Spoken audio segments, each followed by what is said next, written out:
We're going to take a few minutes to talk through the organizational structure of the college. The goal here is to help you visualize your piece in the puzzle that is the HCC structure. Let's start from the top down. The college is ultimately governed by a board of trustees. Our president reports directly to them and is responsible for ensuring that all is as it should be, as it relates to the operation of the college. The board, at times, will ask the president for updates or to pursue certain initiatives or projects for the betterment of the college community. You'll notice the box entitled Foundation just kind of hangs to the side. The HCC Foundation does not report to anyone in the college structure. In fact, it's a standalone entity, but not really. However, the goals of the foundation are directly related to assisting the college with sustainability efforts. That is, their primary business, so to speak, is to assist with identifying and promoting funding sources for programming and student support so that we can continue to give students the best possible education using up-to-date resources whenever possible.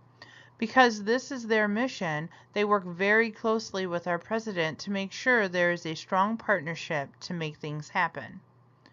Moving back to the main chart, you will see that the executive vice president reports directly to the president.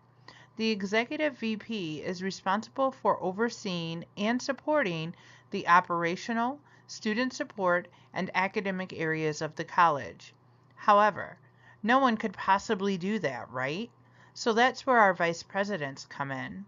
We have, at HCC, a VP of Administrative Services, Student Development and Support Services, and Human Resources. If you stop to think about it, the names are fairly indicative of what they do. The VP of Administrative Services supports the HCC accounting, financial aid, technology, and facilities departments, along with the bookstore, cafeteria, and conference center. Some of you will recognize these areas because you work there, and the rest of you will recognize the additional areas because that's where you work. The VP of Student Development and Support Services is responsible for supporting the admissions, advising, career services, student activities, adult education, marketing, research, and athletic departments, in addition to Project Succeed, the Success Center, and servant leadership programs.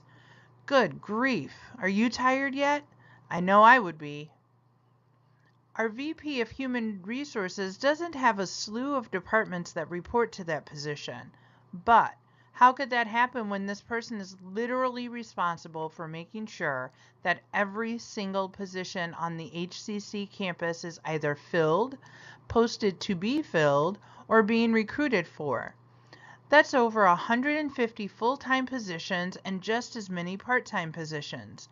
Can you imagine managing all of that, plus keeping up to date on the federal guidelines related to hiring and employment practices to make sure we are in compliance with fair practices and standards? No pressure there, hey? You'll note that the library, lifelong learning, and a few other departments do not have a VP associated with them.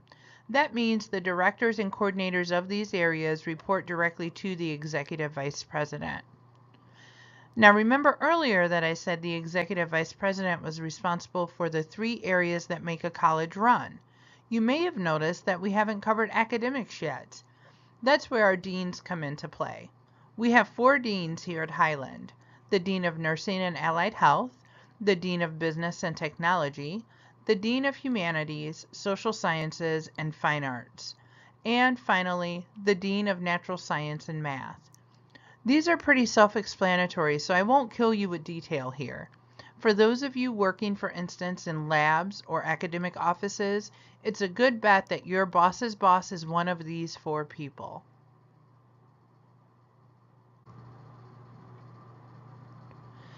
If you have any questions about the information included in this brief presentation, please take a look at the additional charts that are included in Module 1 of the new Student Worker Orientation. You can also speak to your direct supervisor, as they will likely have access to the most recent department and division charts.